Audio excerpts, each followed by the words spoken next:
Okay, I think people have come back again. One of you need to be able to give me a feedback that it looks like people are coming back. So if one of you can actually once in a while just do a thumbs up or something, I know I'm on air. Otherwise, I'm actually talking to myself. Well, these are some tech issues.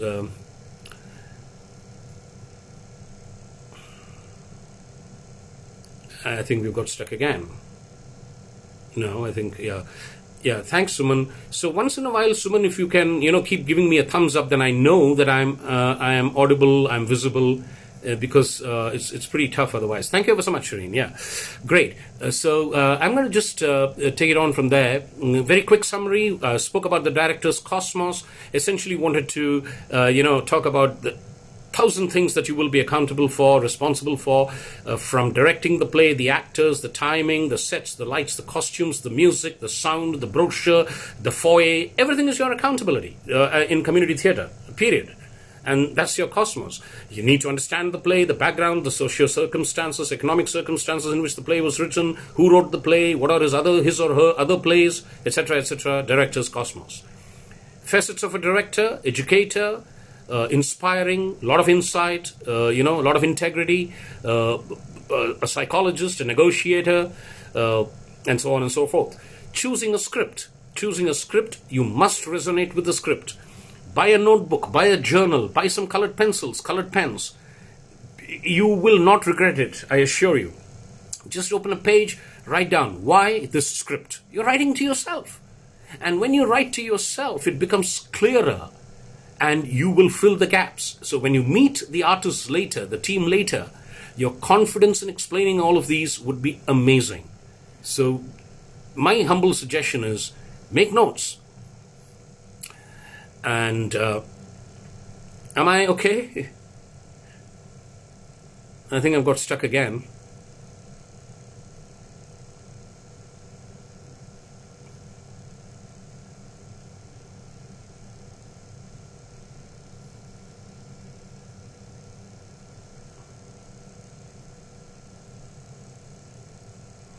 Okay, thanks, Shireen. Yeah, okay, cool. So, nice. This is a very interesting experience. Okay, so then I was talking about choosing a script. Write a few notes, 3 questions. What is the script about? What is it that resonates with you? What for have you chosen this? What's your intention? And for whom have you chosen this?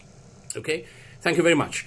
And that's what I mean, very short. Then I'm talking about, the next chapter I'm talking about is reading the script. Unquestionably, undoubtedly, you need to have a notebook, some pens, some pencils, or if you are the modern person, your notebook on your computer or whatever. What do I mean by that? When you're reading the play, and in my approximation as a meta model, you should read it about 6 times. And when you're reading this, without any editing, no editing at all, we call it a stream of consciousness. Just keep writing down what are the various themes that are coming out of this play, what are the various things which are affecting you as a director, as an artist, as a human being. What are some of the visuals which are coming to your mind? What are some of the things that you are seeing when you're reading the play?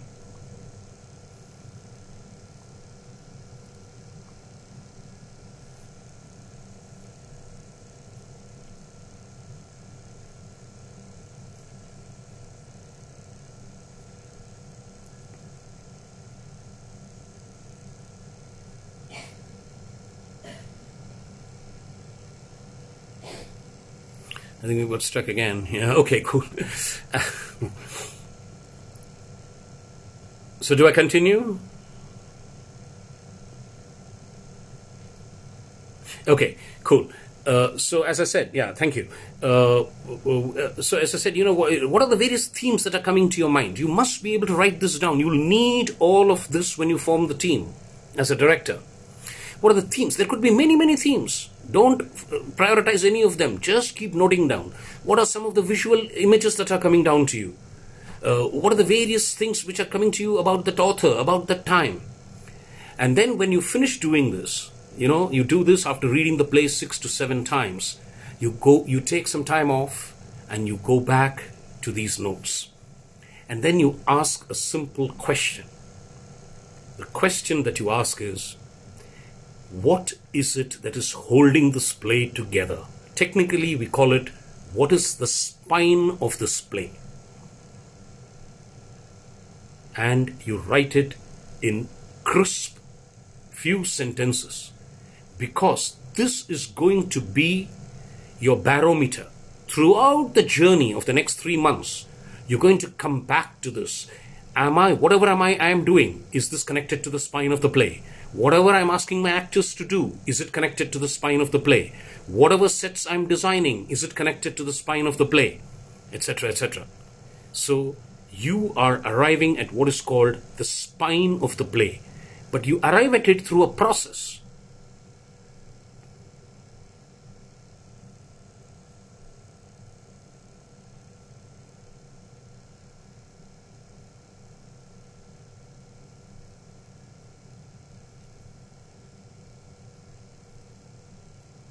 And yes, spine of the play. That's what it is. Because what is important is that there may be many themes that there is in a play. But you need to ask yourself as a director, which is going to become the spinal cord. For example, if many of you watched, the recent play that we are working on, which is called Surya Ki Antim Kiran Se Surya Ki Pehli Kiran Tak. The spine that I, as a director, am going to work on is exploring the right of a woman to experience her sexuality. That's the spine. Everything else gets attached to it, like the rib cage, like the muscles. Okay, so you have to identify it. You have to write it down in a notebook. And then you create another page and you write down, hey, when this play was written, what was the social economic conditions, which go back to the zeitgeist. But this time in a very conscious, cognitive manner where you start making those notes, because you will need this when the actors come to you. You see, this is where I wanted to take an example. It was very interesting that, I met somebody who had worked in a play, and I'll be very general, and had spent a couple of months and had done a play which was not from her own language, not even from her own culture. So I just asked the question, so what did you think of that story? What did you think of that piece of literature? And she said, well, I don't know, because I actually was not told about it at all, and I worked on my part. What's going on here? Actually, I don't have respect for somebody who has actually put together a play like that. Because the role of a director is to be able to educate. If the person acting in a play does not come out a richer human being at the end of the play, you have achieved nothing, leave alone reaching the audience. Leave alone reaching the audience. If the person working in the team has not emerged a better human being at the end of the play, then you as a director have not contributed at all. So these are the reasons you take these notes. Then you come and ask, what is the style that I'm going to use for this play? Am I going to go back and use ancient costumes? Am I going to contemporize this? Am I going to work somewhere in the middle? And it doesn't matter what you choose to do. You are the director, you are experimenting with it, you took the initiative, but write these down, because you're creating a journal which can be used throughout the journey of the play. So what have I covered till now in reading the script? What are the various themes that are emerging? Jotting them down. What are some of the visual images which are coming to your mind? Jot them down. What are the reasons you think the author has written this play? What are the reasons that you are coming up with this because which you're doing the play? Pause. What is the spine that I'm going to create of this play? Once you've done that, what is the zeitgeist? And then, what is the style? Once you've done that, means you've now done the director's universe, the facets of a director, choosing a script, reading the script.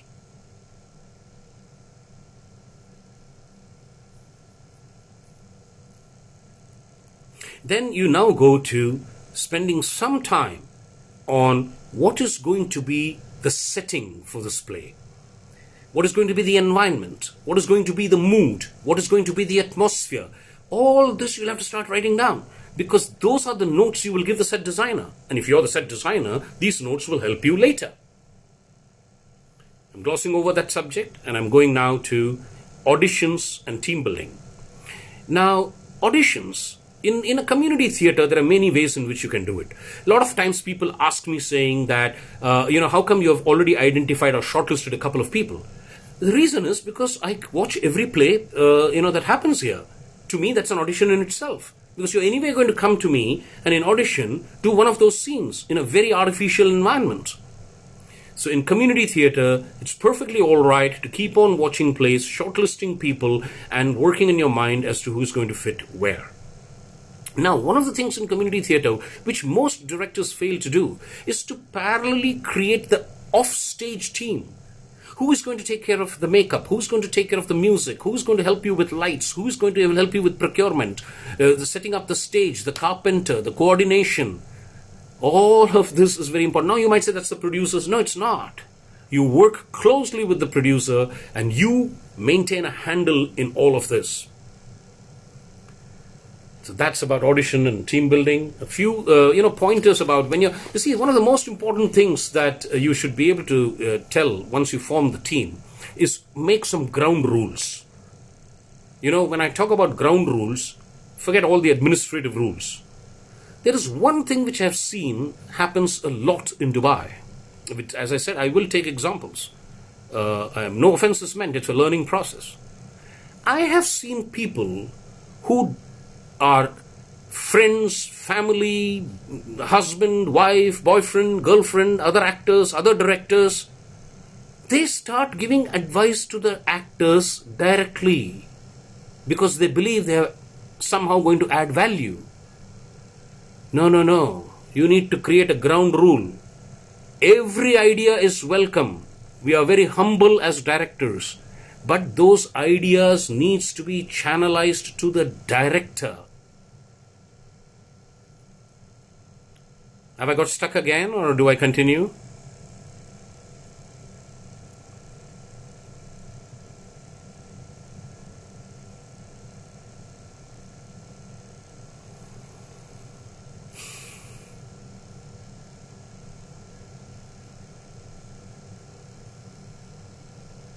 Yes, ground rules is a must. And I am talking about one particular ground rule, which is really bothering me when I've been standing and watching what's happening in Dubai. And don't take offense.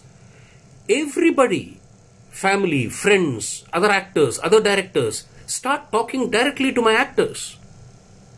You need to quarantine your actors with this. That should be a ground rule. The process of creation is a sensitive process. So the director should guard that sensitivity on behalf of his or her team. Exposing this team to all sorts of inputs is unacceptable. It is the role of a director to create at least that one ground rule. I am not exaggerating when I say this. I was judging for Short and Sweet, and in the interval, I found one actor telling another actor how immediately after the interval, when his act is going to come up, he should try and bring about some refinements. And I actually stepped in and said, "Are you the director?" And he said, "No." And I said, "Then you have no business talking to him half an hour before the show." So we have to become professional in the way, quarantine the actor absolutely from all these inputs. That's one of the minimal ground rules that you need to apply. Okay, I realize that I'm getting really closer to time. I am now touched upon the core of what it is, which is called the director's score, the director's script. What do I mean by that? And I'll go, we created a spine for the play. Now it is the director's job to sit down and think about the spine for each character in the play. And you need to write this down. At the end, when I finished directing Ghosts, I had 3 journals, about 400 A4 pages of handwritten notes, which I had shared with the team. That's what it takes if you want to be a director of the type that I am envisaging that you want to be. So do I continue? I need some help, and somebody needs to, once in a while, because it's pretty difficult to just recap all the time. Do I continue?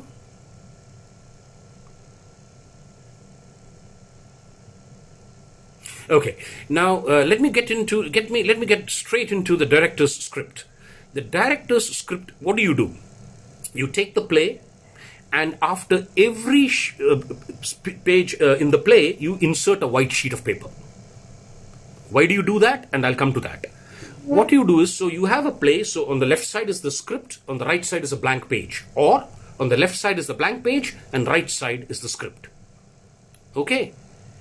Yes. Yeah, okay. Now what you do is, on the white paper, you divide the entire thing into several columns. And what are these columns that you're talking about? Essentially 4 columns. You have what is called action. Theatre is all about action. Action, adjustment, activity, support. If you're talking about a professional director, that's what you need to do. It doesn't matter that you're in community theatre. You must be professional about what you do. So what are the 4 columns that you create? Action, adjustment, activity, support. What do we mean by this? Action is when you have a set of dialogues on this side of the page, you look at the dialogues and you say, hey, what is this character trying to achieve? Action is not activity. It's not acting. It is verbalizing the intention of the character. To give you an example, do I continue? As I said, somebody keep giving me some feedback. Otherwise, I just feel a bit lost.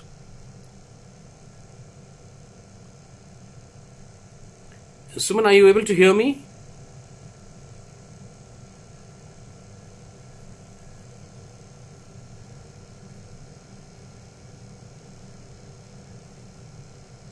Yes, okay.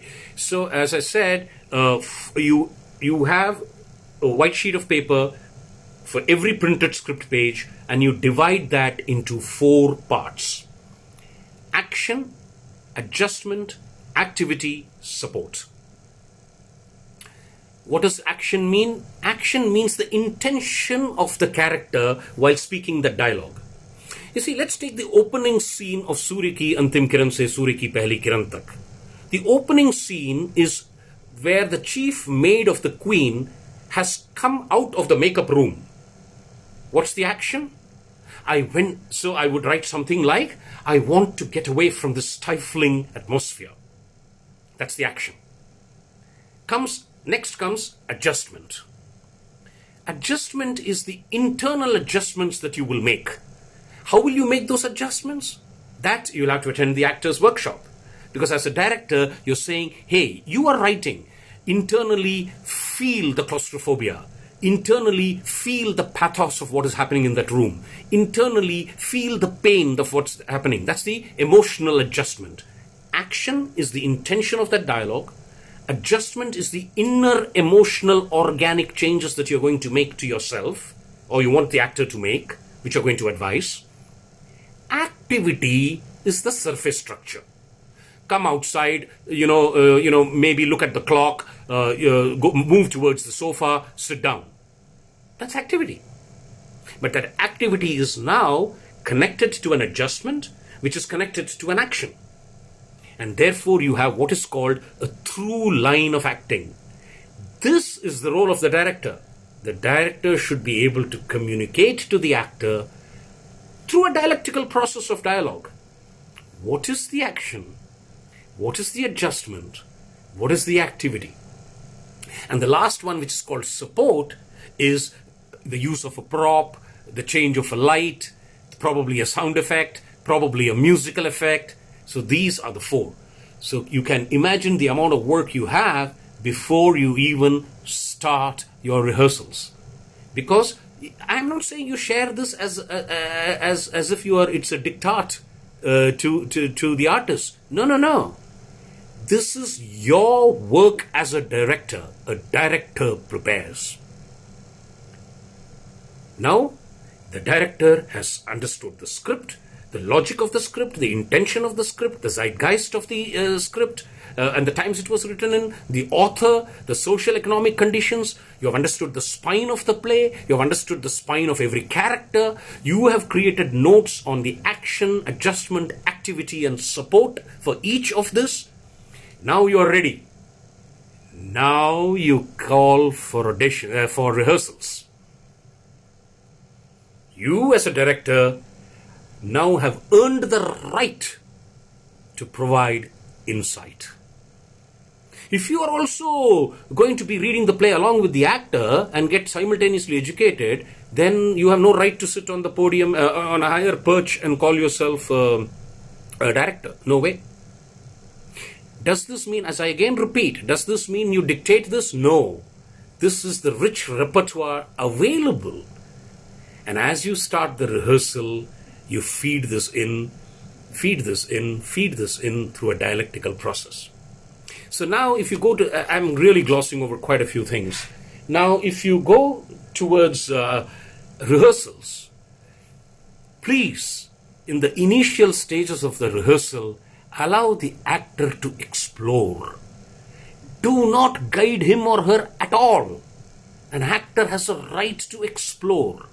I have seen directors who say, okay, come in from here, walk a few steps towards the audience, turn left, go towards the sofa, sit down. This is not theatre. This is like programming a robot. This is really like programming a robot. Because unless the actor doesn't understands what is the justification, now that's the overarching word. It's a famous word of Konstantin Stanislavski. Have you as a director justified everything? Have you as an actor justified everything? How do you do that? By creating action, adjustment, activity, support. And asking, is all this aligned to the spine of the character? Is that aligned to the spine of the play? There's a lot of hard work if you want to be a director. But work that you will thoroughly enjoy. In the early part of the rehearsal, there is exploration. In the early part of the rehearsal, the director needs to know how to be quiet, because the director is judging potential, range, possibility, voice, intonation, and he's making some mental and physical notes. Don't start blocking day one. In fact, in the type of work that I do, honestly, there is no conscious blocking at all. Because if you have done the unconscious part of internal work, internal justification, internal ethos, action, activity is a consequence. Activity is just a consequence. But I have seen that a lot of young directors, due to lack of exposure, lack of in-depth study, go directly to activity. You will have a play. You may also, probably do a very good job of it, but that will be by accident. That will not be by nourishment. And theatre should nourish you. You see, when we are talking about, when directing an actor, the skill of a director is to create metaphor-based direction. So when somebody comes and says, when somebody is doing a particular scene, rather than addressing the scene itself, you address a parallel from your personal history or from observed history, which is called memory. So you draw on the memory of the artist and say, okay, so you're having a bit of a challenge, creating this romantic scene with this person. Okay, go back to your college days. So was there some time when you went to the coffee shop with your girlfriend, with your boyfriend? Go and relive it in your mind. What was your body language? What were some of the thoughts which were there? And then you take a pause and say, do you think that will apply here? It's obviously modification to the given circumstances. The given circumstances are the circumstances given by the playwright in the production. So anything that you draw from your memory or anything that you construct from your imagination, you have to double check with the given circumstances. Does it fit in? It's a dialectical process. It's a tiring process, but a beautifully tiring process. So what you do is, only after 40-50% of this is covered do you start getting into tactical stuff like voice modulation, intonation, pronunciation. It's irrelevant till the fact that it has happened organically inside, for which you need to go back to action, adjustment, and then come to activity and support. Then finally comes the dress rehearsal. Dress rehearsals and tech rehearsals should be only entry-exit. There's a whole subject I can take upon, lighting the subject. And that's about lights and sound and costumes and everything. But it's outside the scope of today. And what you really need to do is, what I say is, what I would touch upon is that when you are, as a director, and that's when even in my previous conversation, I said, you are looking at the canvas. You're standing at an aesthetic distance and watching the play. So you should be able to see how the blocking is happening, how the composition is happening, where will the light fall, and you give those as tactical adjustments in the latter part of the rehearsals.